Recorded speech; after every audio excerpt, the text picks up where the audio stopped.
Salam hormatly adamlar. Akşamınız hayırlı olsun. Sapara Aydın. Hoş geldiniz. Hoş bulduk Aydın. Gemine salam. İyileşler. Selamun aleyküm. Aleykümselam Safara Kemine. Salam ildeşler. Buyur Gemine. Sapara bugün hem mening hem kızıklanyan bir soru var. Yani gelecekte täze Türkmenistan'da köp zat köp zatam değil hem zat üytgecek. Köp diysek hem demerek bolýar hem zat üytgecek. Sonra esasy yine Türkmenistan'ın resursları vardır. Ya şu resurslar o kiminki nädip dolandırmalı yani paylaştırılması nähilliyle neme var da yani baylığın paylaştırılması diýilen bir söz vardır. Esasen bunu nemeler köp ulanýar jemiyet öğrenýän bilimlerin hemmejesi yani sosyal bilimler diýelim. Equal distribution of wealth diýip geçýär. Yani baylığın deň paylaşılmagy diýip ýöne ol deň diýende demesi var. Yani şu deň diýilen sözün demesi üstünde işlemeli Ne? temamız var. Kemine. Equity, birem equality diyen zat vardır. hava. Bu ikisinin kapağında oluyor bir de. Türkmençe su ve tren bilen füýde de oynayýar yani. Hava şönyal diýsem boljak. Bugün hava kızıklı ne mani edersine. Biz aýdýas Türkmenistan'da, täze Türkmenistan'da topraklar adamlara paýlap beriljek. Diýmek topraklar paýlanyp berilse o biriniň neme hayvan saklayan yerinden, birinin ekin ekýän yerinden, belki birinin howlusundan gaz, nevit, kükürt bilmedim başka näme var olsa çıkma mümkinçiligi var da. Be. Sapara ina biz bu zady gurrun etmedik. Birinci edilmeli gurrun bu. Ina şol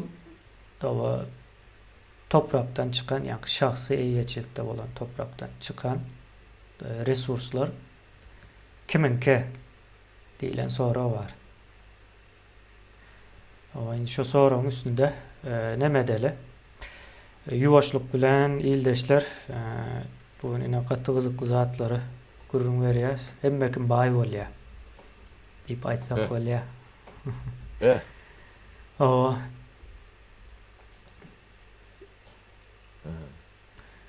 Hava indi şunun ýaly bir zat vardır. Biz hazynanyň gurrun etdik. Ildeşler hazyna bolmadan bir döwlet bolup bilen ok. Eğer hazynasy ýok bolsa Merkez Bank bolmaýar, Merkez Banky ýok bolsa beýlek banklar bolmaýar. Netijede döwlet bolmaýar. Döwletiň iň esasy ýa-ni sypatlaryndan biri diýip aýdaýyn. Baýlygy kontrol edişi. Yani bir pul vardır, resurslar vardır. Şonu düzgün tertipli urup durmak, gönüp durmak işlerde döwletiň esas etmeli iş şol döwlet. Yani pul bilen yeni bir zat bilen gyzyklanmaýar, şol zatlaryň urup durulmagy, gönüp durulmagy bilen gyzyklanýandyr. Bak neme tarapyndan alsak, bugünkü meselemiz boýunça alsak. Indi bu taýda hazyna iň esas rol oýnaýan hemme zat hazynyň üstüne gurulyp gidýär. Ýa-ni kerpiç ýaly edip hazyna iň esasy düýbüdür. Esasy düýp diýip aýdaýyn, ýa-ni fundamenty. Galan zatlarym şoň üstüne gurulýar. Türkmenistanda görüň hazyna ýokdur. Merkez Bankam ýokdur. Beýlek banklarym ýokdur. Bank diýip ýazyly binalar vardır. Onan durmaly dälmi kendi yani hiç kim onan ýanam däldir. Aeroport ýalak diýen. Aeroport ýaly da ýine aeroport var, guş ýalak. Yani aeroportun özü uçup gitjek. Değinmesen ýöne uçanok, samolyodum uçanok. Hiç adam uçanok. Şonuň ýaly ýagdaý var. İldeşler hazyna da neme däldir ýa-ni hazynyň eýesi bir adam däldir. Hazynyny işledýän ýörüýte teknokrat toparlar vardır, adamlar vardır. Olar işledýändir. möhletleyindir. Öz içinde sayılan gelýändir köp halatlarda. Soňra ministerlik tarapyndan uğradylan böyle bolýar. Aras o taýlary häzir onuň gürrüňe etmeli olan bir çalışmaly we uzun bir mowzu. Yani bu taýda hazina gereklidir en esasy rolda. Yani şu neftiňiziň, gazyňyzyň çykmak üçin, şondan döwletiň peýdalanmak üçin gereklidir. Yani mektepleriň, ýollaryň esas uly ýollary, belki de aeroportlary, yani döwletiň yani bir ýurdun içindäki edilmeli uly işler var da başga bir daşardan gelip edip bilmeýän döwletler vardır, kararlar vardır. Şona amal aşırıya we tygşytly ulanýar ýurdun resurslaryny hazina. Endi siziň toprağınızdan çykjak bolan diýeli gaz tapyldy. Çykjak bolan gaz hazinanyň gydyrasynda. Endi şu taýda galaly ýyleşler. Endi hazinanyň näme düşündirip bereli bu taýda. Gatty gyzykly bir mowzuk var. Ýene şu taýda ekranda görýän nämäňiz bardyr. Bu Norwegiýanyň neftinden gelen, yani gazan bardır az olak, yani esası neftinden gelen nemedir, fonddur. Yani şu yukarısına okusanız Norges Bank tip yazıya, Investment Management tip yazıya, şu taýda da fond tip yazıyandır. Deme görünýändir size de. Yine biz şu fond bölümünde şu taýda görýän sanyňyz 12 trilyonyň üstü şu wagt. 12 trilyon. Ova Norvegiýa ýa-da Norweg krony diýip aýdaly. Norweg krony puluň nämesi. Buna dollara örsek, dollarda 1 trilyonyň üstünde häzir aşagda görürs takyk nämesini. Üýtgäpdir, men muny 2-3 gün bundan öň gören wagtymam. 11 bir zatlar teýem 12 trilyon bolupdyr. Bir artış var. Bir zatlarda üýtgeçlik var. Indi şu taýda bu hazinanyň içinden ähtiýaçlyk fondu diýilen ýalyk bir zat. Yani şu aşağında yazıyor. Biz gelecekki nesilleriň yani maliye tarapyndan näme alýas diye, ähtiýaçlyk alýas diýip yazýar şu taýda. Manysyny aýsak, gelecekki nesilleri diye. İlleşler görýäňizmi? Şu wagt şu pullar diňe köpelýär. Yani sowulmaýar da, oňa entek o sowulan ýeri ýokmuş. Yani bu näde bulanýandyklaryny häzir näme derse azrak üstüne geçeriz. Giňişleýinde. Şu taýda da yazýar, bu fondun esasy nämesi, jogapkärçiligi diýe maksat etýän nämesi. Uzak möhletleýin Norwegiýanyň devlet we gazyndan çykan nämäni, girdejini saklamak, yani ýokarda aýdyşymyz ýaly gelecek nesiller üçin saklamak. Ýene şu taýda da yazýar. Saklamanyň maksadyny gelecek nesiller üçin diýe. Hakyky adam näme diýip geçýär? Ýöne halkyň arasynda Nevit fondu diýip geçýär bu. Bütün dünýäde de şonuň ýaly tanalýar. 9338 kampanya yatırılan. Yine bu pul nağıt pul hükmünde duran ok. Hem kampanyalara yatırılan şu pulların yankı aksiya hükmünde o. Yine Apple diye iPhone telefonlar ulanýaňyz. Soň Nestle diye çağalaryň ýymitinden tutun beýleki ýokary hilli ýymitleri içilýän zatlar öndürýän firma dünýäniň iň ulusy. Microsoft o kompýuter dünýäsiniň esasy döwü. Äpet döwü de. Şulary ortaça 1.3 diýip aýdaýyn prosentine eýelýär şu firmalaryň. Yani ulanýan her telefonuňuzda 1.3% Norwegiýa değişli ýalak görüm. Norwegiýa şondan kazanç edýär. Yani neftten gelen pulları şunun ýaly ýerlere yatırıpdırlar. Dünýäniň 70 ýurduna yatırıpdırlar. Ve 4 aýratyn o puda goýunça. Ve hem gelecek nämesine değişli teknologiýa, altyapy diýä, soň täzelenip bilinýän energiýa. kuruluşup ve devlet ve yani devletlere, dolandırıcılara, firmalara kredi veriyormuş illeşler. Şimdi şu taylarda dolar hükmünde görünen yer var. İilleşler size de görünen olabilir. Yine 96. yılda Nevt tapyalar şu tayda tarihi 69. yılda başlarsınız. 69. yılda Nevt taptırlar. 90. yılda da fond açmana karar veripdirler. 96. yılda da fonda ilkinci Nevt'ten transferler meydana gelipdir. 2019. yılda da 1 trilyon geçti diye iyileşlerine kron nemesinde 10 trilyon dolar meçhöründe de 1 trilyon geçti deyip yazıyor şu tayda. Yani şu tayda yazıyor. İlk gelen vakti 23 milyar dekene en yukarı görkezenlemesi 1 bütün ya da 1 trilyon 399 milyar. Bu yıl hem 2022. yılda da 1 trilyon 180 milyar diye iyileşler.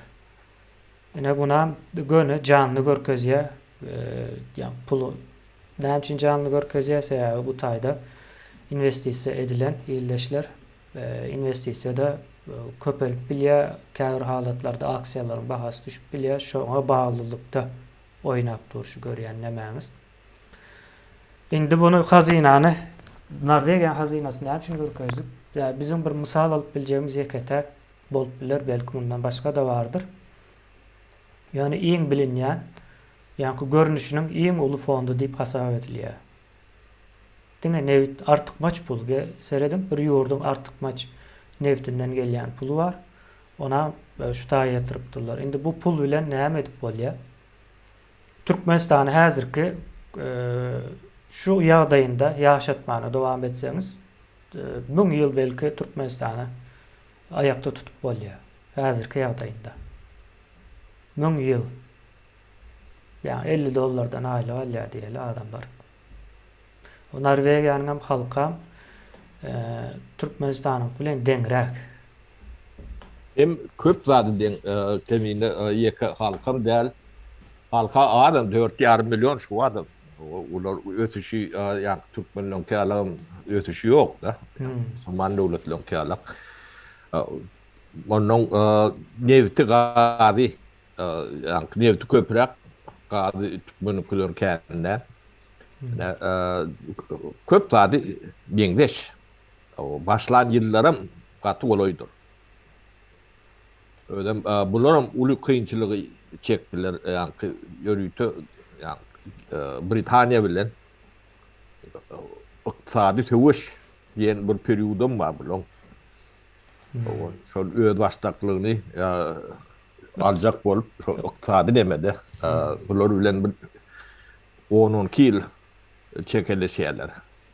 Gaty allym berdimli näme tarihte badyr okusaňyz demeder. Men käbir detallarına girip durmaýyn. Bular ýa-ni şondan soň näme dörü diýerler-de. Şolun kampaniýasy bar. Näme diýer şu adyny şu dilim ucunda ýadyma düşenler. Yani bulun Türkmen adyny bawarsa bulun şonun alak demesi var da. Statoil diye. O dowlet nefti diýen ýalak neme bolup diýär terjimesi. Stat bolanda stat bolýar. O oýlap neft de. O ýa-ni neft kampaniýasy bardy. Şu adam onu yapdylar, satdylar. Adyny ütgötdüler. Satdylar, neft çykarmalaryndan adalykdylar. Yani gaýtadan işlemetin demetinem şol operatory emmeneme o içinde Gazprom'um yok, British Petroleum'um yok, Shell'im yok, Beylekem yok. O neftlerinden böyleleri çıkarıyorlar. Beyleklerin terbiyesini, hizmetini, abarudunatını alyan yerler bolup biler. Doğal dat yönü. Köp zatlarını ödleri adamlarına ödleri yetiştirdiler. Türkmen kıyalak derler. Akarında suda atıp Kardı kendi kıyırıp öğrenoklar. Ava. Sapara indi men ýene bir käbir zatlary düşündiren soň ýuwaş-ýuwaşdan neme ders. Indi ildeşler Norwegiýada 1 trilyon 180 milyard dollar pul var. Ine Türkiye şu wagt 20 milyard dollar tap bilse iň azyndan saýlap arkaýyn gidip biljek diýen ýaly häzir hökümetiň nemesi bar da. Pikir etip bilýäňizmi? Ya Türkiye'de 90 milyona yakın halk var. 20 milyarcık tapıp bilsem diye. Yani Norveç'de hiç elinde yürümeyen pulları 1 trilyon 180 milyard. Yani Türkiye'nin göz önüne getiren pulunun neyce 160 SS oluyor ama. Şonun ya 120 SS mi? Şonun ya bir ullakan muktar fikir edin. Şimdi ben size trilyon nähile zat. Öňe mä görkezdik ýene de görkezeli. Ýyldaşlar şu taýda ýine 1 trilyonyň nemesini görersiňiz. Gat ullakan pul soň Türkmenistanda näçe trilyon bardygyny öňe aýtdyk ýene de aýdars ýine Türkmenistanda diňe gazyň puly. Gazyň puluny daha işläp özüň satyp özüň eýe çykyp ýa-ni hiç bir neme bermeseň daşary ýurtdan gelýänlere hakyny ýydirmeseň 12 trilyon bolýar ýyldaşlar. 12 trilyon. 12 trilyon ýany Norwegiýanyň şu wagtky nemesiniň 12 hissesi var. Türkmenistanda ýöne hazyna ýok. Halkyň esasy böyle daşynda. Ýine ýyldaşlar 1 trilyon dollar şunça muktar bolýar. Türkmenistanda şunun 12 hissesi var. Bizem daşında 300 dollar için kösönüp börs. Şunun ýaly bir ýagdaý. Diýilýär, biz hazynany öğretmeli pullary ýa-ni gelejek üçin fondlar ödüp aýyrmaly, soň nesli ýetişdirmek üçin, bilim üçin aýratyn bir fondu bolmaly. Ýa-ni demelerimiz köp bolmaly da, her türlü ýagdaýdan ätýaşlyk demesi bolmaly. Ondan başga da bir näçe nemeler var. Olaram ýuwaş-ýuwaş aýdars. Köp bölüni biz Türkmenistanyň içine barandan soň aýtmakçy bu taýda.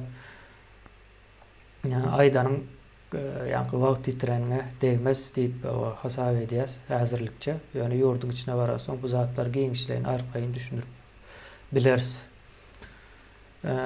Indi yankı nememize geleli. Gaz çıktı diyelim. Gaz çıksa hazina değişli olsa orada ne edip adamlar bayi bolýar deyip sonra öýler emele öýler aklımızda. Indi iki yol bilen bayi bolýar. Özem ikisem birden bolýar. Aýdaly toprağımızdan gaz çıktı. O gazam ýöne hazinanyňky diýdik de. Indi hazina şu gazı çıkarıp almak için sizden ruhsat almalı. Sizin toprağınızı ulanýarda. Son sizden şu toprağı kireyler. Näçe ýyl boyunca çıkarjak bolsa şonça ýyl kireyler. Kireylende de ol az pul neme bolmaýar işin görümüne göre de. Ine misal üçin aýdaly somsa satýan dükana dan kirey alsaňyz birem adwokatlaryň nemesinden kirey alsaňyz bürosundan haýsyndan köprek alarsyňyz. Adwokatyňkydan köp alarsyňyz. Kiçi olmasyna seretmezden. Yerleşen yeri edýän işi ýene nämesi şu zatlaryň hemmesi täsir edýär da. Bu taýda da gaz çıkarıljak. Ýa-ni hazynanyň gaz çykjak. Hazina da sizden ruhsat alýar. Ruhsat vermeseňiz hem çıkarıp bilmeýär. Belki goňşyňyzdan ruhsat alıp onuň yerinden aşağından gazyp gelip alıp bilerler. Şoň ýaly bir ýagdaý bolar. Ýöne bu taýda milyonlar ýa-ni şu gaz çıkarıp bolýança şol ýeriň eýesi milyoner belki 20-30 milyona çelli.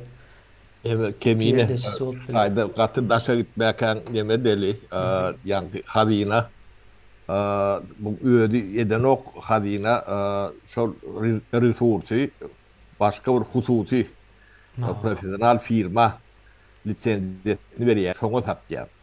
Şol firma guruluş ya, yani yere yetibilen. Hazine üçüncü şahsa sattı ya deyip Oo. aytsak. Tamam. Eyyem üçüncü şahsa sattı ya. Üçüncü şahsam size geliyor. Sizin toprağınızın aşağında gaz var. Onu sizden bilýäňiz. Bir oturup gürleşeli bu gazı çıkarmalı. O size näçe tölemeli, nähil ılalaşarsın. Belki ya toprağını düýüplü satarsın bize deyip aydıp biler. Yani bu düýüplü satanda da o il bahasından satılmaya bilýäňiz. Yani gaz çıkıyor neticede o taydan. Şonun ýaly bir tarapy var. Nevit çıksın tapagy yok. Başka tabii resurslar bolup biler. Ähli halatlarında da illeşler şonun nemesi yani alınmalı, berilmeli pulu alınacaktır, verilecektir. Şonun ýaly bir ýagdaý. Soň nämäne aýtdyk bu taýda ýa-ni hazyna bilen baglanşdyrdyk. Näme üçin türkmen öz gazyna eýe däldigini jogaby şu taýda ýatýar. Bizim hazynamyz ýok.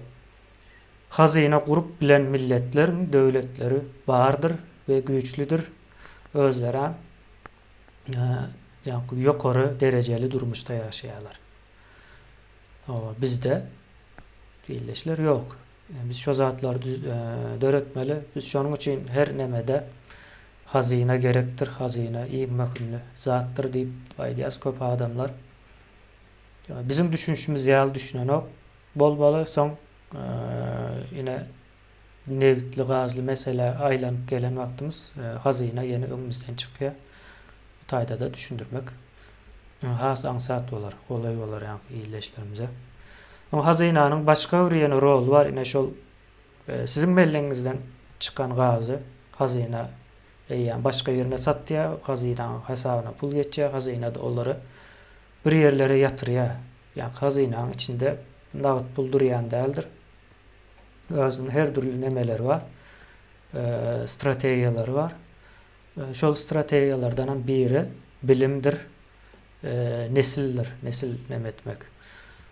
Ama indi aýdaly biz ýadyňyza düşýän bolsa bir çağa okuwa baryp 18 ýaşyny dolduran wagty gutarýar.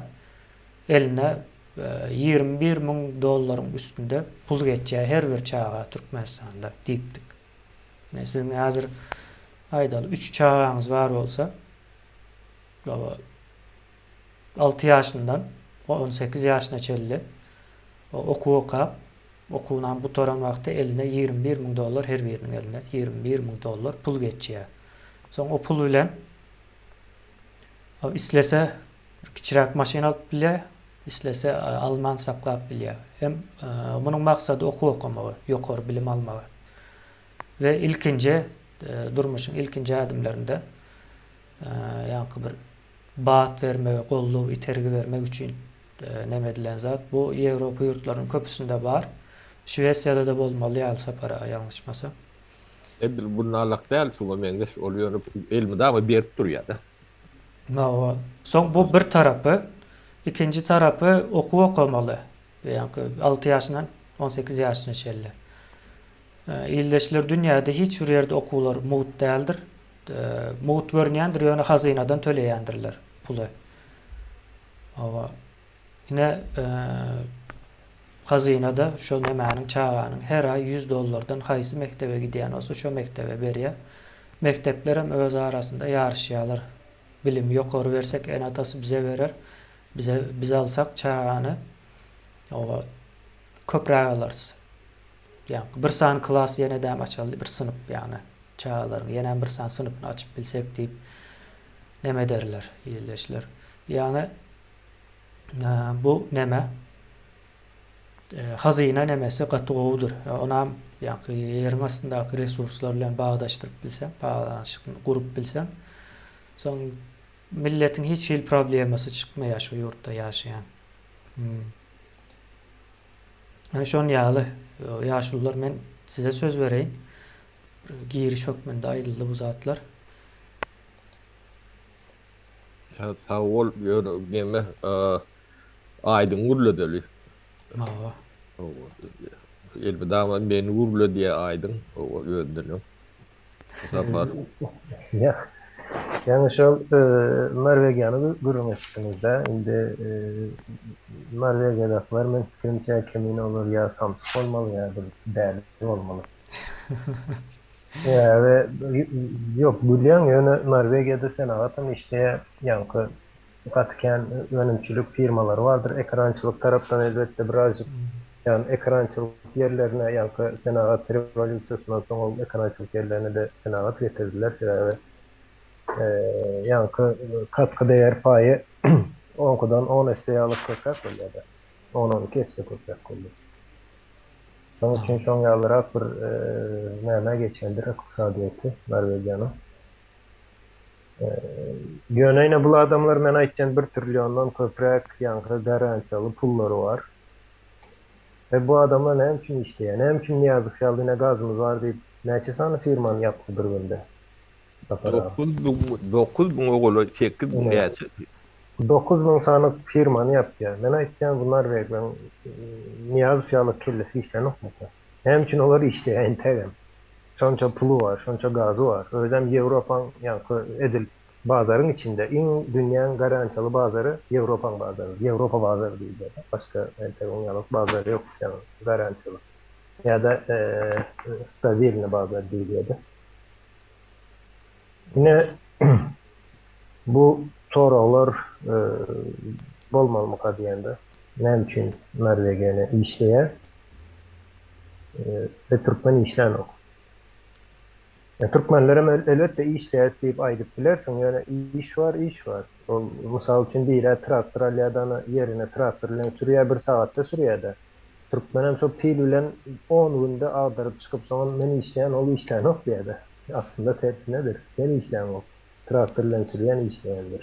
Yanlış işleýän. Sen ýalňyş işläniň bilen işledim diýmek dogry däl. Türkmenistanda da beýnansap da halkyň kellesine oýlanjak gazymyz bar, netimiz bar. Gazın netin bar diýip aýdylar, ýöne ýok. Ýa çykan o içeride işleýän, çykan o hazynan ýok, onu gözetçilik etjek. Ya da şu halkın yani hazine kuruluşu demek hazine de bina deyip fikir etmen hazine bir giden instituttur ya da kuruluş diyecek doğru olur Türkmen sözünde bilemek doğru gelen institut sözüne.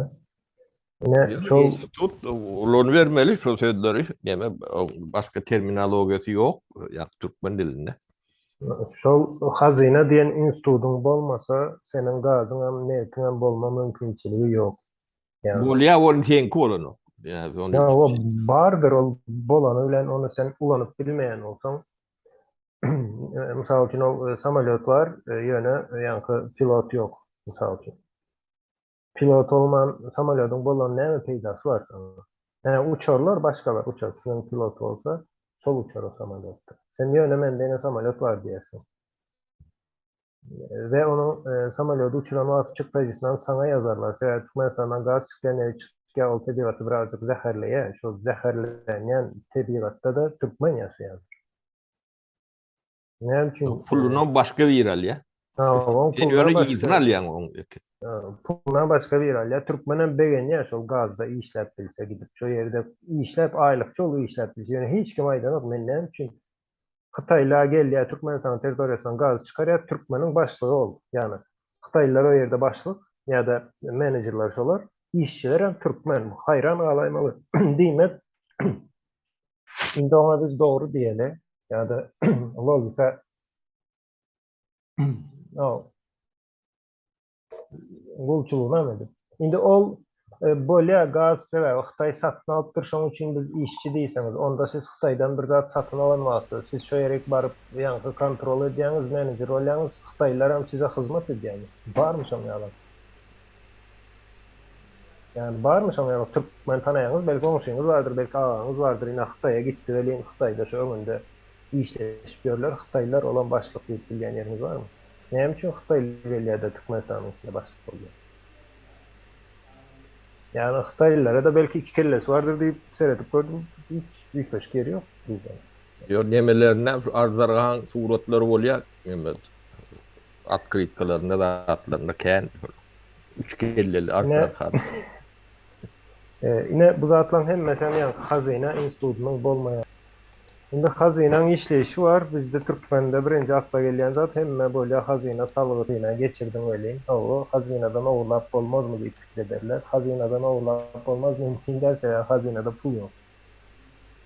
Yani iň baý, yani elinde iň barlygy bolan bir institut hazynadyr. Yani hazynada pul ýokdur. Amerikanyň hazynasynda da pul ýok ildeşler. Mümkin däl, siz owurlamak mümkin däl. Ol ine şu günkü ýagdaýda ýene kemine ýa azak geçdi ýa-da hazyna bardyr, Merkez Bank we banklar bardyr we ýa-da baýlygyň deň derejede ýa-da adalatly paýlanşygy diýilen bir näme bar. Baýlygyň adalatly paýlanşygy. Ine şonu ýerine ýetirip bilmek üçin hazyna bardyr. Banklar bardyr, birem salgyt sistemasy bardyr. Sen salgyt sistemasyny aýryp adalatly baýlyk paýlaşymyny etme mümkinçiligi ýok döwletiň. Ýa-da islendik döwletiň. Mümkin däl. Onun üçin salgyt bolmaly. Hukman salgyt sistemaň bolmaly. Ondan soň banklaryň akılly salgyt sistemaň bolmaly. Ýöne sistemaň bady demetmeler. Näme salgyt sistemasy? Näme diýilýär? Dogry salgyt sistemasy. Kän alynsa, mysal üçin salgytda şuňalyk bir problema bardyr. Jemgyýetiň ýa-da toplumun öz akly bar da, ine bir ýok bir zada sen salgyt toplap başlasaň, şol salgytdan gaçyp başlaýarlar, salgytdan gaçyp başlanan güni seniň statistikaň işlep bilmeýän, statistika işlemedik güni öňüň görüp bilmeýän, öňüň görüp bilmedik güniňe mine nusxasy Türkmenistan. Ýene şoňa gelýär. Şoň üçin salgyt sistemasyny gaty çylçyrymlydyr. Yani çylçyrymly diýenim, o çylçyrymly däl, üstünde işlenmeli, diýje gün diýip işlenmeli. Yani o salgyt sistemamyz bizim ine şu gün gurduk, şuňalyk dowam edip bilmeýär. Her gün, her ay, her ýyl üýtgeýär şertlere göre salgyt sistemasy ýani flexible diýilýär. Nämesi bolmaly. Başmakly. Hawa. Ine bu zatlar bolman Türkmenistan ýalyk ministriň öýünden 5 milyon dollar taparlar ýa-da ine daşary ýurtdan biri gelip milliardlap dollar çykarar Türkmenistandan ýa-da bir adam gaty baýdyr, pulu kändir, birem ýa-da doktora gitmäne pulu ýokdur. Ine şu problemalar döretken zatlar ine şolaň netijesinde ine şuňalyk problemalar döreýär.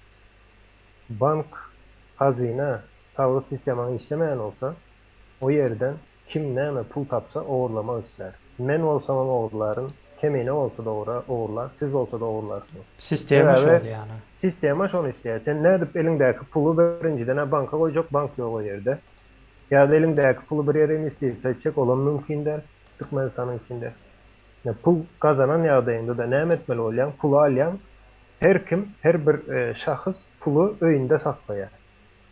Indi şu zat vardır, pulun yankı etmeli işi vardır. Pulun günlük ýa-da soğuyan pulun vardır. Yani hatta günlük soğuyan pulan ulu firmalar banktan karz alar, günlük soğuyan pulunu aydalar. İstendik firma olaysın, katken karzları vardır. Yani firma ul oldukça karz artıyor. Aslında tersine olmalı değil mi? Firmalar şu ulancak pulunam yankı öz kazanan pulunu hiç kaçan cüvüsünde saklayan o. Cüvünde sakladın ziyan demek o pul. Pulun işi cüvünde durmak değildir. Ya da cüvüde durmak ýaly bir maksady yok pulun. Cüvünde duran güni şol indi müň adamda her haýsynda 1 milyon dollardan düşünün cüvüsünde pul var ya da öýünde kassada ýene bir ýerde. O pulun sana hiç gelip peýdasy ýok, şoňa baýlyk diýip biler misin? Ine dul, o pul hiç sad eden ok. Ne bir yere alacak o pul, ne de bir yankı bilime investisiýa edildi, ne de sağlyk üçin, tebigat üçin hiç sad eden ok da dur cüýüňde ya da kassanda ya da öýünde gömüli dur, tapawdy ýok. Iqtisadiýatyň daşyndadyr. Sebäbi pulun akly bardyr, men ona hemişe de aýtýan. O inanmaň tapawdy ýok, pulun akly bardyr. Pikirlenip bilýän bir zatdyr pul. Aslında kağızdan däl hiç adam şu gün diňe sanlardan ibaret we adamlaryň kellesinde döreden sonuň degeri pulun. Indi bu akly bolan üçin pulun ýaşap bilýän ýerleri var. Ine ýa-da salgyt sistemasy. Hazyna, Merkez Bankyň. Soňam pulun özüni gowy rahat duýup bilýän ýeri şeffaflykdyr. Açaçanlyk.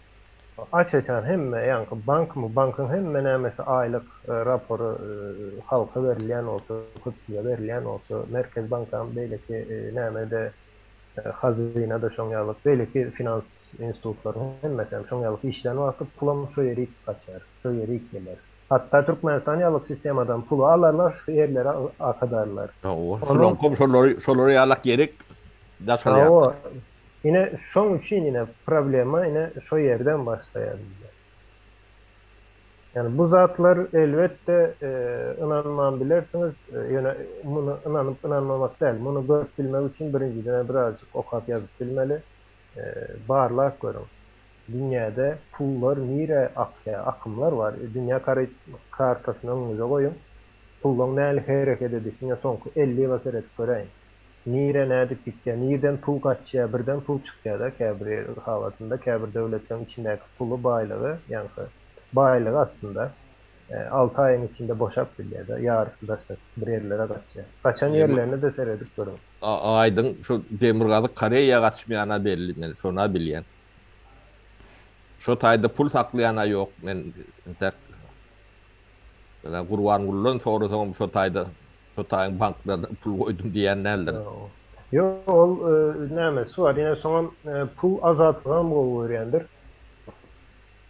Mesela için yine Oruslarda, Ünserk görün, Oruslarda Avrupa'nı, İslendik Orus'un televizyonunu açın, Avrupa eyle, beyle, Avrupa şun yalık, yine şu Avrupa değil, ne mi diyecek şuna?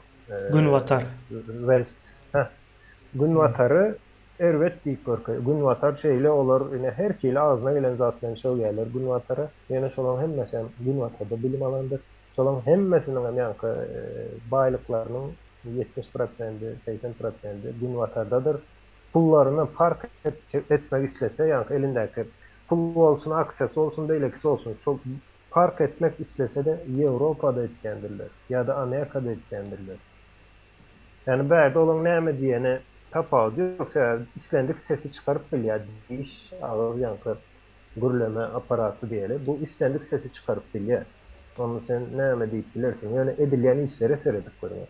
Näme üçin bular Ýewropa ýani Günwatar, onyalyk yine şonu hapa dökýärler Günwatara, ýöne özleriniň çağalarynyň hemmesi Günwatarda. Şu ýerde okuýarlar, şu ýerde ýetişýärler. Özleri hem islendik yankı ýagdaýda Günwatarı özlerine gaçwatylga da Günwatardan alýarlar özleri hem. Şu mümkin şol Russiýanyň elitlerine bir zat bolan ýagdaýda nire gaçar etken.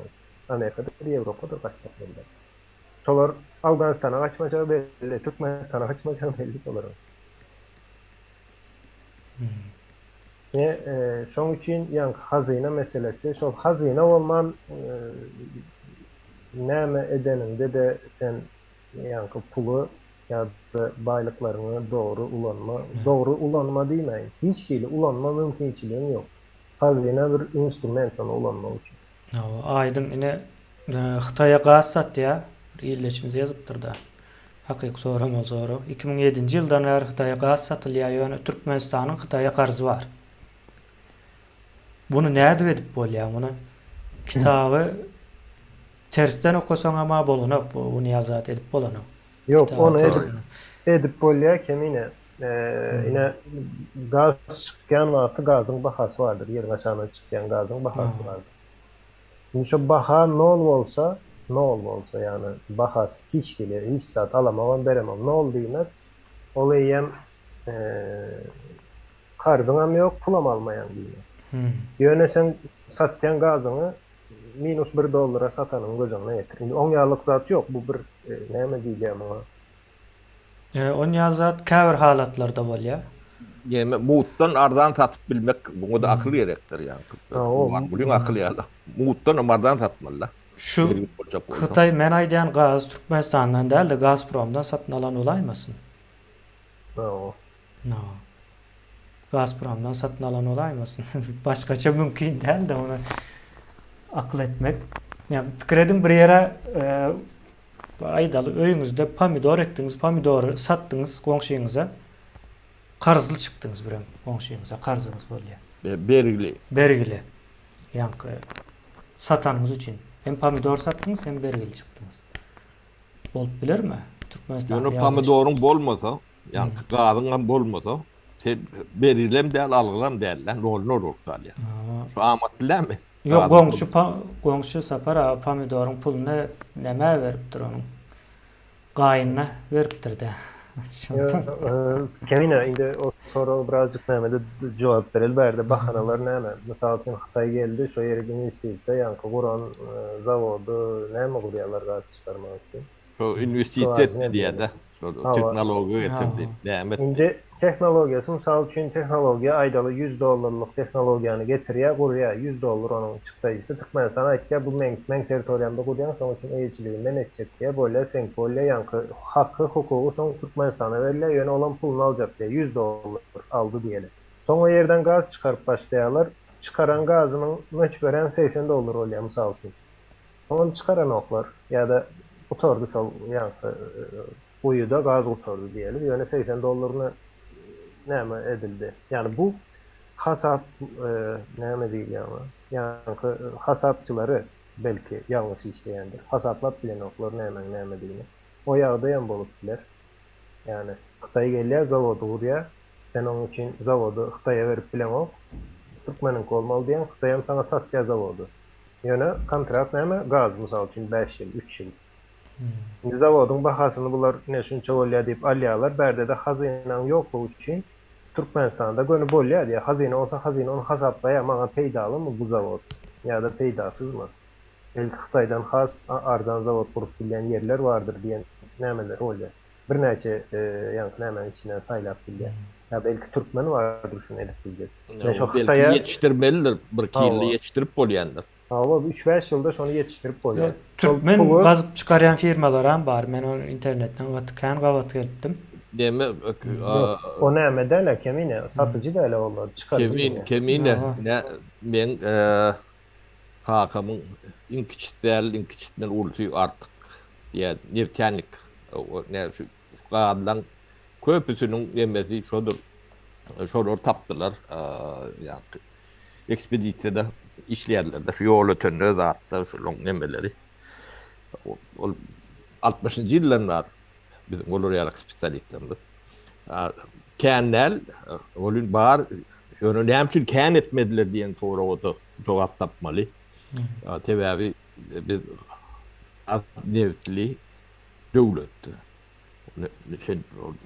Yılda 25 derlen 250 adam yetiştiren doğru mu? Bir institut derlen 5 tane akşam demeden institut.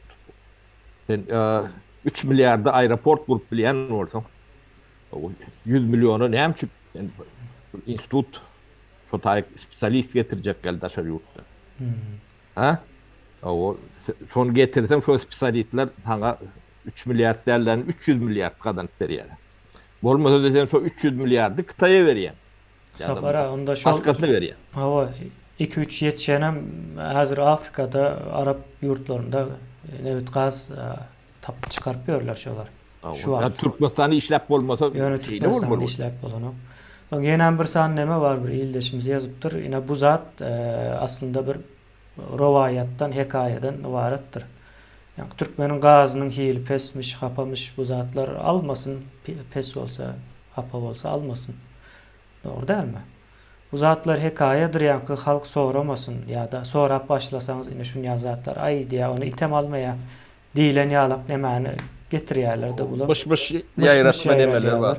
O gaz neme seyre bolup bolýar hem berde de bar hiç neme zat yok. Onu perabotka diýerler. Aytam şu seyranam satýarlar. O da bir neme harit. Özüm bastıre bunu harit. Xitay'a satılýarmış olam. Xitay alıp durmuş ha. Indi biz näme geleli Sapara biz indi gazymyzy bilýäs yani bu bize gelen o kim alýar pulunu näde satýarlar. Onu yurda varan soň has açık orta çıkar. Yani şu an Türkmenin almadığı belli. Yurdun içine de girmeye olan belli.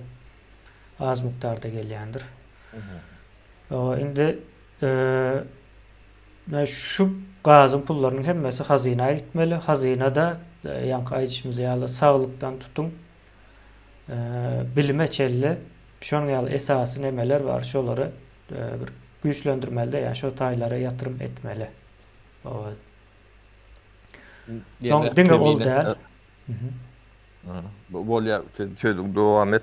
Motor onu Diňe ol däl ine Türkmenistan täzeden guruljak bolsa hemme zat täzeden gurulmaly. Aýdaly elinden iş gelýän gatken ýaşlar bardyr. O bar hakykatdan hem ýurdun daşynda. Bu sebäbi izarlap tap bilýäs bu zatlary. Indi şo ýaşlar gelip o iş etmelde. Ýöne pullary ýok. Akyl bar, bilim bar, pul ýok diýeli. Indi şo pullaryny kredit almaly. Ine krediten bankdan alýar. Bankam ýerden neme berýär, garanti berýär, hazynadan. Şoň ýaly nemesi bar, ýanky hazynany gursaňyz Türkmenistan gyska wagtyň içinde dikelýär. Öz iş adamlaryndan böredýär, bilim adamlaryndan böredýär, gelecekki nesline goraýar. Indi ýa bir ildeşimiz ýazypdyr, gaz haçana çelli çykar diýip. Ine Norwegiýa ýene de 50 ýyl o neft çıkarma mümkinçiligimiz var. Ondan soň çıkarmaýas. Ýa ýok gutarýar diýär. Ine şo gutarjakdygy üçin şo fondu döretdiler. Gelecekki nesliň hem haky bar diýär. Bizde hiç pikir edýäňizmi? 100 ýyldan soňky türkmenler ýok bolup bitmese häzir, ýa şu wagt ýok bolup bitmese, bu aýakda tutunup bilse 100 ýyl, 200 ýyl bundan soň türkmen diýen bir millet boljakdy orada dämi? Hiç olaryň şu Türkmenistandan çykýan gazdan haky bardyr diýip pikir eden barmy? Ola däl de şu wagtky çağalarynyň hakynyň barlygyny aýdanokda. Bir türkmen var şu wagt ýaşap ýör 2022-nji ýylda. O 5 milyon tançak. O 5 milyon tan. çağası var, 3-4 san çağası var. O şu gaz hem ona da değişli, hem çağlarına da değişli, hem aktıklarına değişli, hem çoğuluklarına da değişli olacak. Sonra devam edecek de. Sen muktarken. Yani Norvegiya 50 yıldan, yani cemi 100 yıla yakın vaqt devit çıkaracak ekeni, yok çıkaranlar bilen hasaplasan. Ya artık maçından fon dediye ona işledip duruyan ki puldan pul öndürüyorlar. Yani iPhone dedi, yeni näme dedi, şoların aksiyalarını satın alıp Türkmenistan edip biler ha. Türkmenistan'da 12 hisse köp ondan. Deme kemine indi bana söz verecek kolyan oýandy. Öz balayın o şey duydum berjeni. Deme kemine ýanky hazina barada gurrun etdik de. Ne hazina görüşü tarihte o netide aittir Türkmenlere. O ne Selçuklu döwrüne nizamy mülk bir şahs yani wezife diýerler. Ne şoň nemeti ne hazina nizam o nizam diýmek düzgün diýmek de. Mülküm şo hazina. O ne şu nizami mülk Yani eýeçiligiň düzgün tertibi diýip. Ya o eýeçiligiň düzgün tertibi. Biz ne ata babadan ne tarihten oponlumuzun sebäbi ne şonu dünýä okap bilýär neme diýär şondan uğur alıp gidýär. Onu gelişdirýärler neme diýerler onu ýöne o ýa nizamyň mülküň siýasatnama diýär mi kemine şo adyny?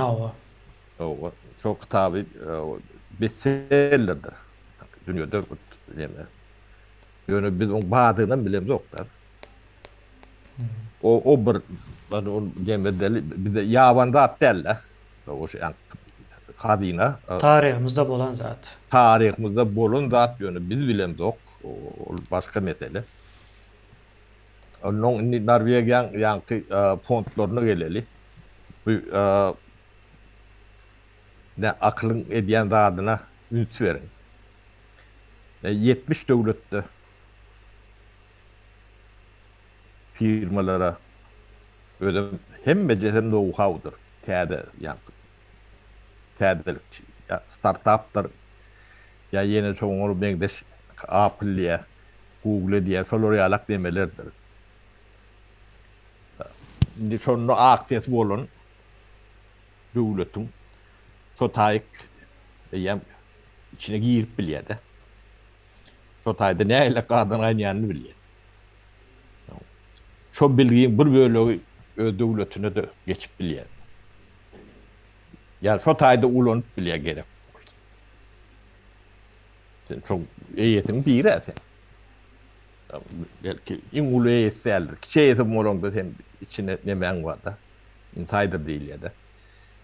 Hem datalarını, perspektivalarını senli. Hem datatına katlaşıp nemet bilýän. Dünýäň alım bilim, teknoloji ösüş nemetinin elmide ama içinde olýan da. Şoň üçin Norvegiýa gatty atraktif değil ya da. Çekici.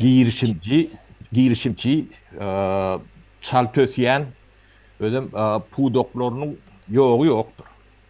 Özüm hem meceti toptur. Yani nemedilen nemeleri. Hayti pudonu varsan, gelişme nemedi şeyle bir yukarıdadır. Ne gemçilik değil ya da trabilstrayeniyet. Gämi guruluşu. O gemi kuruluş. Ne şonno bular gemini ödülür demeden o çok spesialitler var da yani management demedi. Yani teknik demedi. Şolar ne Japonya'da da şoları işlepiyor. O Kıtay'da da Singapur'da da başka nemelerde de bular akıl tatlılar. Gemi satan oklar. Yani ben bir demet ne diyen lan? Çalarak bilyen nemem. O parta satan oklar, akıl tatlılar. Parta gedayın kulun mağallar. Biz o ağaltın çoğun kucaklar beti. Baktan hem altın deyip bunandır biliptirler o hayran adaymadı. Akıl tatlılar, know-how tatlılar. O karımız var, nevtimiz var diyen o. Onu diyen oklar mı? Geri hem değil. Senin aklın var.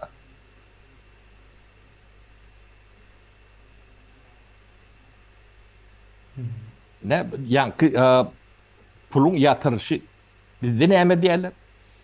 Biraz gözünü getirip koyun. Neyme diyen de biz bilip bilemiz yok. Neyme için bilip bilemiz yok. Tabii ediyen zatları açık değil. Şu an 30 yılla edilen kontraktlar vardı. Şolar şonu halka görkezmeye mecburdur. Şolar görkezip näme üçin sallar, efektivlik nähile, bagaty näme. O näme netije berdi. Şu wagt ödemedim diýip şoň hatawyny bermeli. Ýylla da berip durmaly. O da açyk bolmaly. Döwlet edýän orta. Döwlet etmelem däl bu da. Indi bulardan çok hatawy hiç kim soran yok. Şu zatlarım hiç kime görkeden yok burada. Aeroportsallık diye proyektini, bakatyny bilýän adam var. İçinde de samolyodu sonra. O aeroport diýilýän ýalak, şolar ýalak edaralar dogry, akylly oturdularno, kurulanno. Yani teknik hemme taraplayın. Ödi 10 miňlerçe iş yerini ýatap duran, günde yüzläp milyon dollar aýlanyp duran bir yani multiplikator bolýar. Ben şu otlan ene de şol aeroportuna uçdum da. Gardım onyp. Ondan gıdıklanıp gördüm.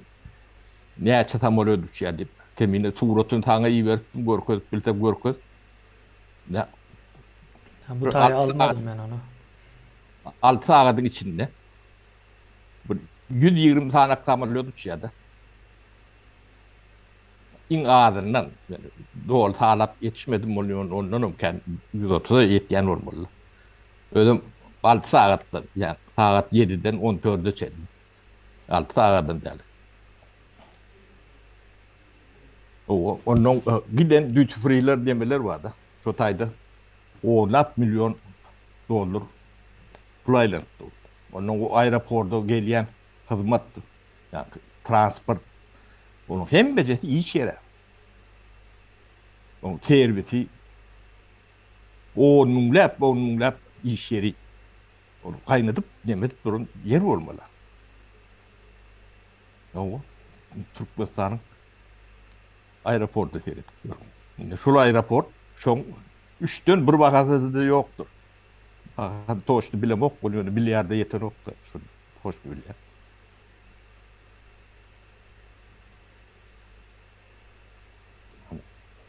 O. Siz näme diýär? Bular näme diýär? Buları almalı sapara, ular näme etdiň diýem soramol däl, almalı. Eden işi ortada. Bular bir terörizmin demesidir. Bir filialdır. Yani Rus devleti deyip bir neme vardır. Aslında Rus terörizmidir. Terörizmin bir filialıdır. Buların eden işlerinin hem mesela bir kanundur. Alan pullaram, karzlaram hem mesela bir kanundur. Gurbanguly gol çekdime, Raşit Meref mi çekdi? Kim çeken olsa yine tutarsız, yine teröristlerle gol çekiştiniz diyeriz. Zatların hemmesi şoň ýaly alınıp barlar. Türkmenistan öz nemeleri, haklaryny talap eder. Şoň ýaly bolmaly. Ýaňky sapara biz hazinaly, mesela hazinalar nämeler edip bilýär, şoňa geleli bu. Acı vakalar bilýäs, o gata acı, onu aýtdykça da neme. Yani hazinanyň nemesi bolmagy. Türkmen halkı üçin näme zatlar üýtgetjek. Şo taýy nämetme. Şonu düşündürmeli. Şonu düşündürsen galan zatlar beýlekse özem üstü açılıp demek gidýär. Şonu bilmendikleri üçin ýa-ni bir aýdýar, öýde diýär bir kirli neme var diýär-de gulçuluk edip gören. Yani Türkiye'de işleýär işte gulçuluk diýär, guruluşlukda işläp bir hapisa biri var. Şol diýär oturan ýerinde Gaz prezidentin gidiyor diýmiş diýär-de. Pikredin şol adamyň aýdan pikri düşünjesi ne derejede kabul ýa ynandyrıp bilipdirler. Sen kitap okumasaň, bilimsiz bolsaň, gulçulugy edýän bolsaň, o taýda bu taýda ýurdunda 12 trilyon dollar pul ýatyr. Onu ogurlap durlar, bir tarapdan Hytaý, bir tarapdan Ors. Ogurlayan olsa, alýan olsa ýa-da bir şekilde çıkar ya. Sen bu taýda üstüň başyň kirin aktyryp guruluşyk edip ýörsiň-de. Guruluşyk etmeli ýa-ni milletiň ýa-da ýurdun halky däl. Ol ine şol adam aýdyp bilýär. Aýda real derejä düşüripdirler köp adamy. Biz ine hazinanyň ýoklugynyň sebäbi şu zatlary ogurlamak üçin bar. Hazinany biz getirsek, yine hazina düşünse adamlar. Yani sizin 18 ýaşyna ýeten çağaňyzyň eline 21 000 dollaryň üstünde pul berýärler. Pul gelýär, hiç ýyl hasapsız, kitapsız ýalyk gelýär. Ýöne hazinanyň bir hasaby bar. Gelecekki nesil güýçlü bolmaly, aýakda özdurup bilmeli. Hatta 18 ýaşyndan başlap öz enatasyna mätäç bolmaly däl. Hazinanyň şonuň ýaly düşünjesi bar. Okap bilmeli, islese başka bir yere, başka bir daşary ýurtlara gidip okamalı, gezmeli, özüni yetiştirmeli. Yani 18 ýaşyndan 24-26 ýaşyna çelli şonuň bir kellesi nira ağsa şoňa gidip biljek neme bolmaly, şertleri bolmaly, mümkinçilikleri bolmaly. Onuň üçin hem eline pul gerek diýip. Hazina şo zatlar üçin edýär ýylleşler. Emek kemini hazina ýeke Türkmenistanyň malyny, mülküni eýedäl, halkyny da eýedir. O hazina sizin garawydyňyz üçin belki bu işleri etmän biler.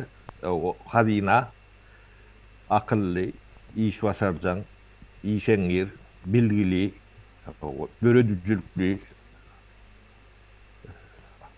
adamlar gerekdir. O hazina pul adamlar. Adatdan daşary adamlar gerek. O da adatdan daşar bollukça gowdur. O şoňa şert öğretmeli, o sizi goramallar, o sizi eýtmeliler, sizi erwet okutjak bolsalar, o şu mektepleri hazina yapar. O sizi okudylýan ýerik geçirer. Hazina o siz bilen sizem hazina ankytyňyz. Sizin ähli baýlygyňyz da hazina ankyty. Hazina da sizinki. Yani hazina bir ütköşük bir şakly bir neme däl. Hazina bir guruluş. Canlı däl, adam däl.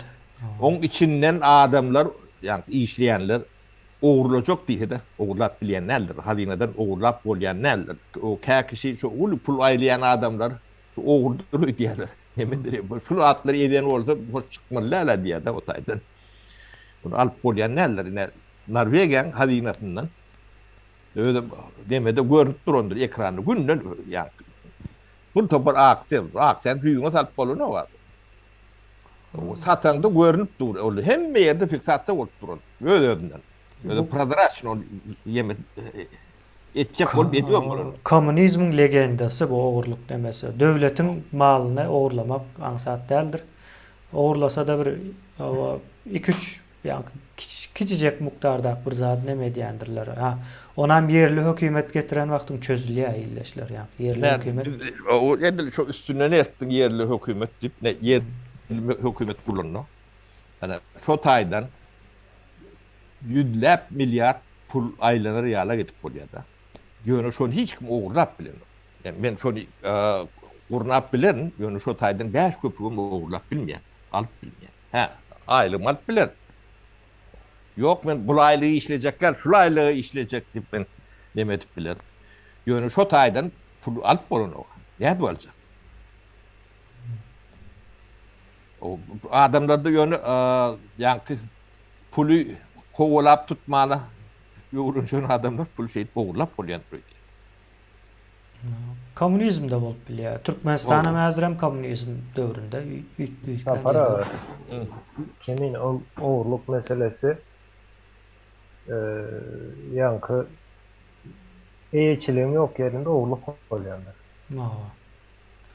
Ne? Türkmenistan'da ya da Esir dövründe, komünizmde hem mezat yankı kaman nemesindedir, düşüncesindedir.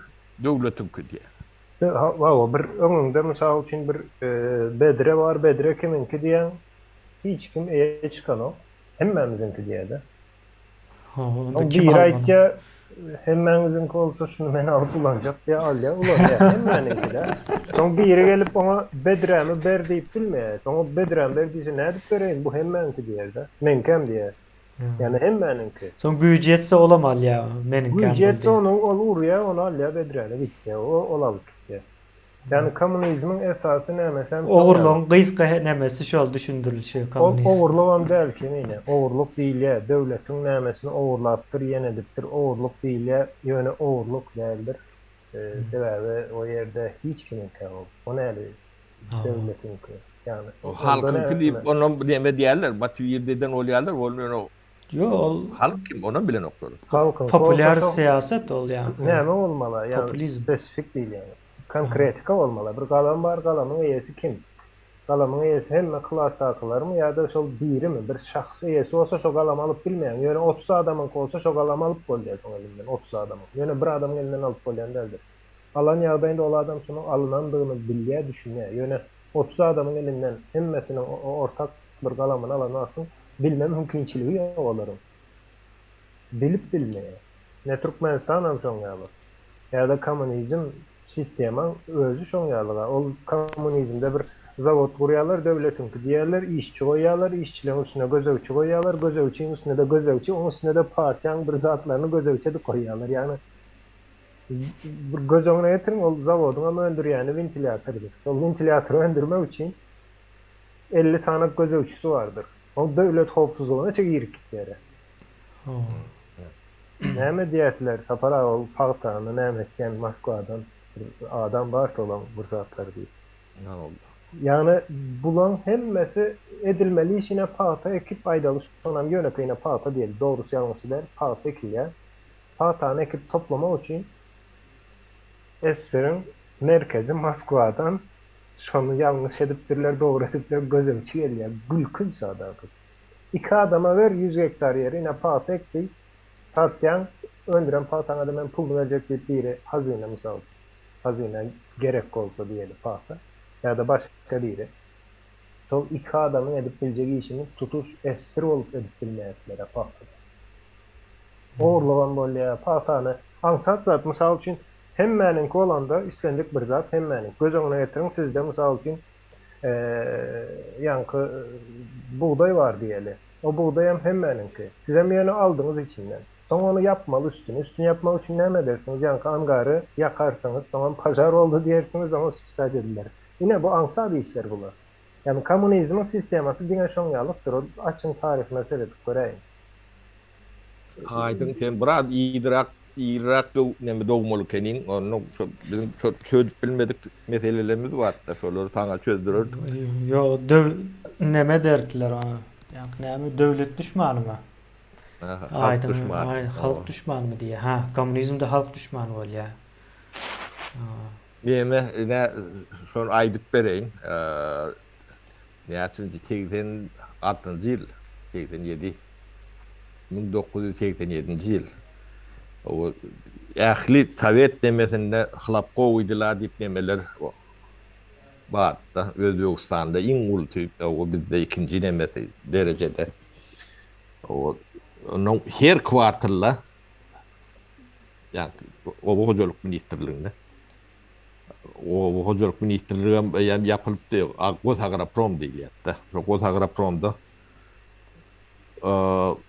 protiv hişşeni diye oğurluğa karşı deyip ulu kallege diyorlar. O kallege sekreter tıkarlar, KGB'nin başlığı, prokuraturan başlığı, MVD'nin başlığı, ondan Hem oğullar şatayda kendi. o kontrol olsa neme diyorlar, ondan biz partiçiler otur diyorlar şey, o son neme diyorlar. Ondan şu nemede benden soradılar. O sen spesyalist, o. Şimdi oğurluğu ne edip kaldık bolýar diýip soradylar da. Bu ankat diýdim. O nähile ankat diýdi. Dedim bu peýdaly bolan soň ankat diýdim. Sebäbi peýdaly bolmady ýaly etseň diýdim. O kime peýdaly ýa? Brigadira peýdaly, kolhoz başlyga peýdaly. O rayonyň birinji sekretaryna peýdaly, apkomuň birinji sekretaryna peýdaly. Onun merkezi komiteti, onun birinji sekretaryna peýdaly idi. O nähilek diýdi, oğurluk diýdi, peýdaly bolýar. Şeýle 100 manata diýdim, kagyz berýärler, şo kagyndan alýarlar 100 manat berip. 100 rubl berip. O şo kagıda da beýleden 1500 2000 rubl alýarlar. Onu gözlemem beceririm resmi geçiyor. O da kalkodun memletine düşüyor. Yani hatabyna daýkanyň baýlygy bolup, ýerde tutulup barýar da. Sapara soň siz o taýdan nädip diýer çykdyňız o söz Doğrudan çıktım. Doğrudan çıktım. Yani şu atagılcağı deyip bir aşuluyum dua edip elimde ama şu men yanında men tıptıran oktu yanında deme diye. Kastumda çekiyede. Otur bunu bilmeyen yok diye de rotini alarlar herhalde. O yalancıktan da hem mesela O. bu yalan bir yalan döwrü olarak ende. Şon ýaly ýaşullar isleseňiz jemläben bilers. O jemläliň o gatýady o kemine. Hawa. Yankı nämeni kemine aydık geçer temanı bilen ok doğru aytdyk ýalňyş indi şu aeroport meselesine girildi. Umumy hemme zatine Türkmenistan'da yer su reforması, siyasi reformalar geçirilenden soň ine şol aeroportdan hususi elçiliğe geçecektir. Hususi elçilik bolan ýagdaýynda ve Hazyna diýen institutu biz gurup bilsek, onu bir adam gelip kurar diýseniz ýalňyş düşünýäňiz. Hazyna bir düşünjedir. Yani bina deldir. Bina olsa bir adam kurar, ol Türkmenem bolmak gerek onun için. Ýöne şol hazyna düşünjesini gurup göredip bilsek, işledip bilsek, ondan soň hazynaň etmeli işi vardır. Ine Niýazy 9000 sanalyk iş yerine bir ýankı fermany diýerlermi? Näme fermanam paçada bolýar bular. Perman diýip bulanýatlar hakyky şol döwürler. Fermany diýerde, o orta asyrda ýaşaýan. Indi şol permany bilen ýapýarlar. Karar. Indi şoň ýalyk bir ýagdaýy göz öňüne getirin. Şo döwür hazynasy var, Türkmenistanyň hazynasy. 9000 sanaty firmadan hazyna salyk toplaýar. 9000 sanaty firmadan salyk toplaýar we prezident bolsun, komite işçisi bolsun, hazyna şonu ýapdyrmaga ruhsat berermi? Hazyna şoňa ruhsat berermi? O pikir etmän hazyna prezidentin elinde bir zat ýok. Prezidenti aýryk görür. Prezidenti böyle ayırıp bilýär şoň ýaly hazinany ine şoň ýaly gurmaýdy. 9000 sanaty iş yerini yapmak demek hazinanyň salygy 9000 sanaty iş yerinden salygy alyp bilmemezligi demek. O demek näme O demek? halka dönüklü etti deyip onu yani menderet yalak atıp bilerler. Hawa. O demek näme demek? Hazina eger şol 9000 sanaty iş yerinden salygyny alyp bilmese, birinji goşanyň üçinçiliklerini yani talaplaryny üçin edip bilmeýe, sağlığımızı üçin edip bilmeýe, altyapıları üçin edip bilmeýe, hazine, bilimi üçin edip bilmeýe. Şoň üçin yaptıran o. Indine bardy geldi virüs çıktı, yine çıktı diýerler. Aeroportlar yine oteller beýleki hemme zat hususy olan ýagdaýynda virüs çıktı diýip ýollar yapdyň diýmek aeroportlaryň eýeleri ýa-da şoň içindäki işletmeleriň eýeleri pulsuz galjak. Olan bu näse bilen yapylmanlygy üçin olar salyk bermeýe diýen nämesi ýok. Ine ýollar yapyp men salyk berjekler diýip gönaýdyp bilýär. Hazine ýene kimi tutar? Ýoly kim yapdy? Ýani Türkmenistan salyk ullugy yapdymy? Bir salyk sebäpli. Saglygy aýdar. Ine sana 3 ay wagt çözüp bilýän bolsaň, çöz bolmasa men çözerim diýär. Men çözerim diýmegi näme? Hazinanyň elinde pulu var. Daşyndan getirer saglyk bilimi adamlaryny. Ve şo daşyndaky viruslu olan adam tapawdy ýok, koronavirus bolsa da şolar içine men nädip alyp bilerim gatnawlary ýanky. Şol gatnawlary nädip täzelden öňküsýalyk işledip bilerim diýen hazinaň bir proýekti bilen ol ýollar amaçlýar. Yapyp durma mümkinçiligi ýok. Ondan soň mülküňiz bardyr. Ine hazina näme üçin hazinadan owurlap bolanok? Hazinaň elindäki baýlyk Türkmenistanyň ähli territoriýasy we şoň aşağılar gazy üstündäki beýlik baýlyklary hemmeden hazinankydyr. Adamlar Hawa adamlarym. Ýöne şo hazina mysal üçin kemine ine beripdir 5 metr kvadrat yer. Men näme aýtýanda mysal bermek üçin. Soň bardy geldi şo keminede 5 kvadrat yerinden ýanky näme berýär? Salyk berýär. İş yeri var, ýernesi var. Indi şol kemineň elinden keminede onu gowy işletýär. Hazina bu zatlary görýär. Girdejiden salyk gelen üçin hemme zady bu statistikada ýanky monitoring edilýär. Hemme zat görülýär. Soň arkiwlerde durýar. Soňra kemineň elinden biri gelip şol işini aljak bolsa birinji garşy çykjak hazinadyr. Hazinaň ýeki öz oturmasan ähli territoriýasynda önümçilik etme mümkinçiligi ýok. Ýa-da özü ekrançylyk etme mümkinçiligi bar. Şoň üçin adamlara berýär, gorowna mümkin edýär şonu. Hazina. Ine şol Garantör.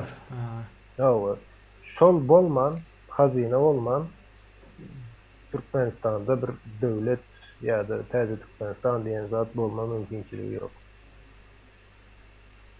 onun hazina adam tana da terediye kemine yani aydın. Hazina hem vefalı hem bilgili hem dürüst adamlar gerek. Elimden bu şolağın arkasındadır. O näme var? Hazinada yani o yerde duygu diyen zat yok. O sistema düşünüp bilseniz duygu ya da yine oňalyk bir näme yok. Näme yani interes diýilýär de. O nämesi var? Ya interese näme diýilýär bilemem. Interesi vardır hazina. Bu peýda çıkar. Behbidi. O. Sen şol sistemany guransoň bu giden bir sistemadyr.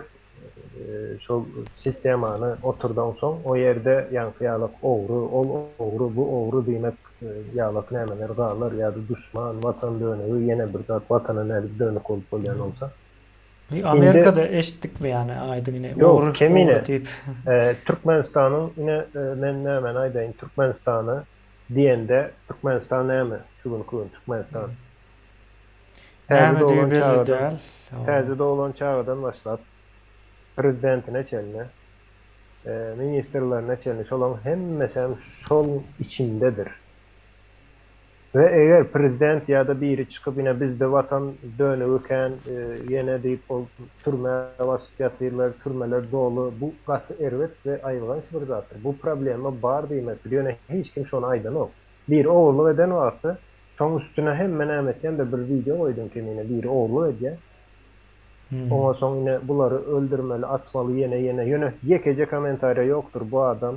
näme üçin bu oğurluk etdi? Çay hiç kim oğurluk etmek istemez. Belki on çağırsa öýünde açdyr, kesendir, ýene bir zatdyr. Yani eger şol ýagdaýa gelen olsa bir döwlet, Türkmenistanda da şu var. Oğurluk etdi diye basýarlar. Korrupsiýa diye para aldyň diýip basýarlar. Ýöne para vereni basan oklar näme üçindir? Ya da para veren ýok. Yo, onun iň ulsuny hiç satdyň oklara şol. Iň Aa. ulsy aeroport salan oğurlugyň iň ulsa.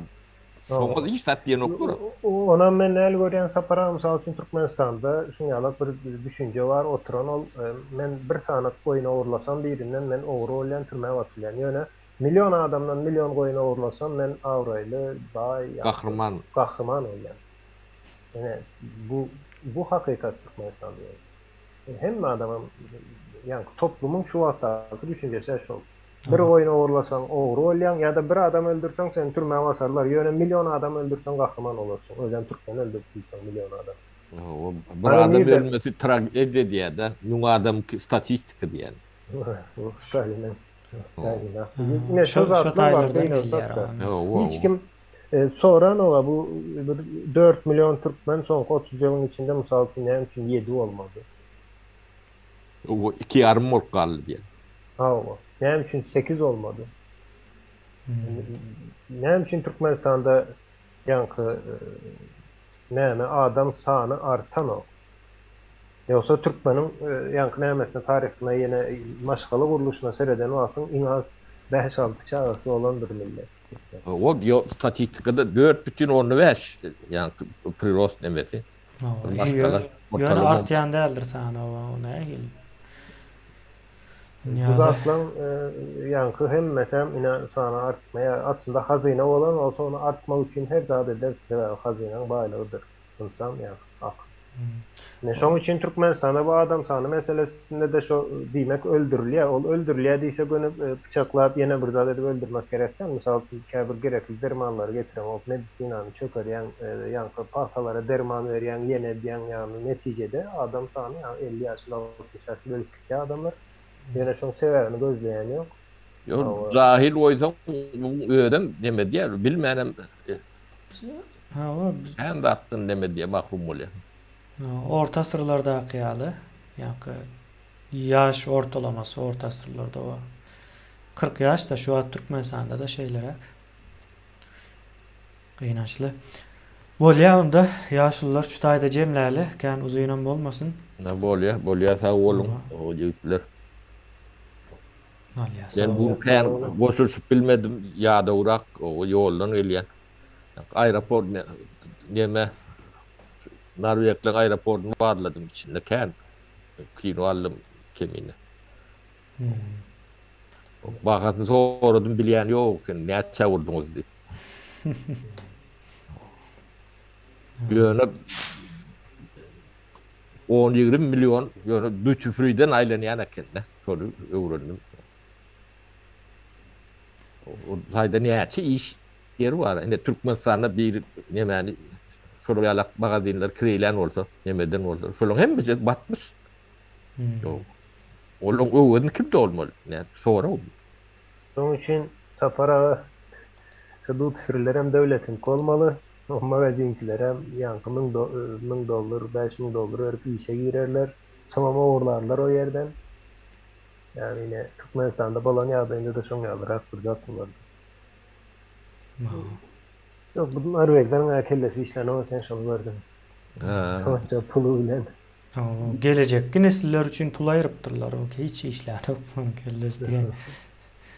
Beýme 97-nji ýyllarda Norwegiýadan ştaýk işe Şwetsiýa geljek bolup neme diýerler. Onuň Norwegiýalary Mladsy brat diýip kemti diýerler. Şu wagt tertine boldy.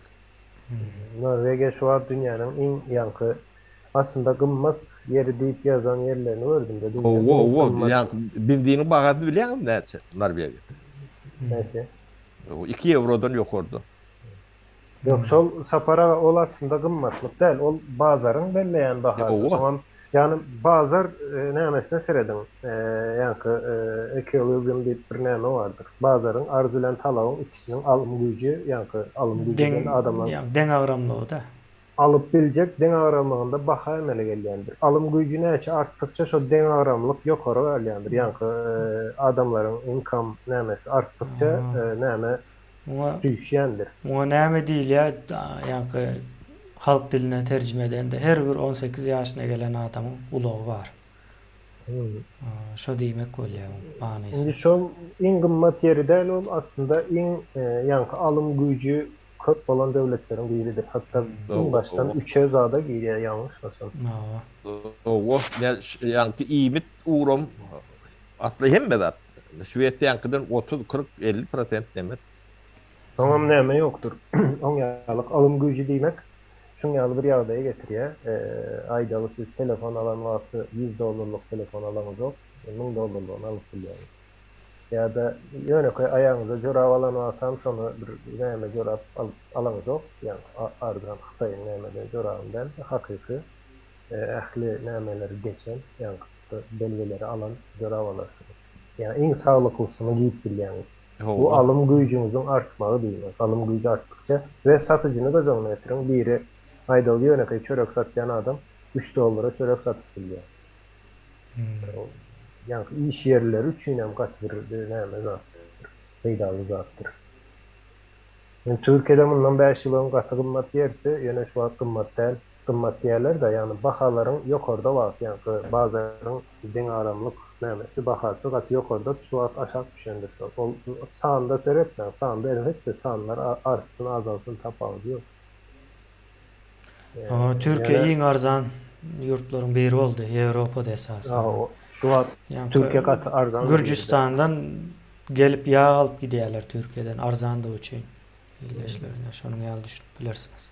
Arzan. Onun ýazatı yoktu. Ön Türkiye'den gidip Gürcistan'dan alýatylar. Ben bilýän o döwürlerinde de bardım men şu taýda. Indi Gürcistan'dan gelýärler ýa. Diýmek Gürcistan'yň ýagdaýy Türkiýeňkinden ýokarlarypdyr. Alım güýjü. Awa. Bäde düşdi şu. Satyn alyjylyk güýjü. Ya şular jemläli biz şu taýda. Bolýa tawolun ýigitler temamyzyň daşyna çykmalykän. ýigitler de tawolun diňgäniz üçin. Şöyle şu zatlara düşünjek bolun teň ykbalyny nemedir? Çözülýän mesele. Çözülýän ýerlerdir şu taýlar.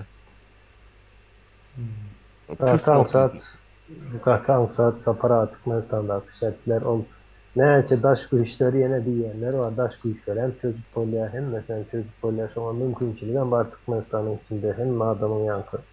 O durmuşda şu önkünden belki onun näçe baýy durmuşda ýaşap bilmem mümkinçilikleri var. No. Non neme aýdyň ýene de şu yer paýlap bermeliliği de. Olin o hazinaň işdir. Paýlap berermi, satarmy? Ya da şu täze Türkmenistan gurjoklary at gowy çertler bilen berermi? Birincilik hukugy saýlamakda. O tanalarmy? O hazina tücari nemedir? Düşünjäň nemetdir? Ürünler. O hazina ýanky ýew tagyryp ya da bir populistik bir hereket etjek bolup siziň göwüňizi tapjak bolup ýani ol oýunlary etmez. Hemmece edýän hereketiniň aňyrtynda bähwit bardyr. O bähwidem insoň ýene de şu halkyň emmetine düşýär. Neme bu sapara ýa-ni paradoksdur. Hazinanyň nemesi paradoks ýöne gowmanyda. Yani hazina neme ýalykdyr yani. Ertiýerim üçin ala dediýän bir nemesi bar da häsiýeti. Yani sizden alıp size berýän ýalyk, sizden alıp köpöldüp size berýär. Şoň ýaly bir nemesi var. Bir paradoks ýagdaýy. Bolýa, sapara şu taýda jemleýär. Sağ olun hemmäňize. Sağlyk, sağlyk, Bolýa, sağ olun.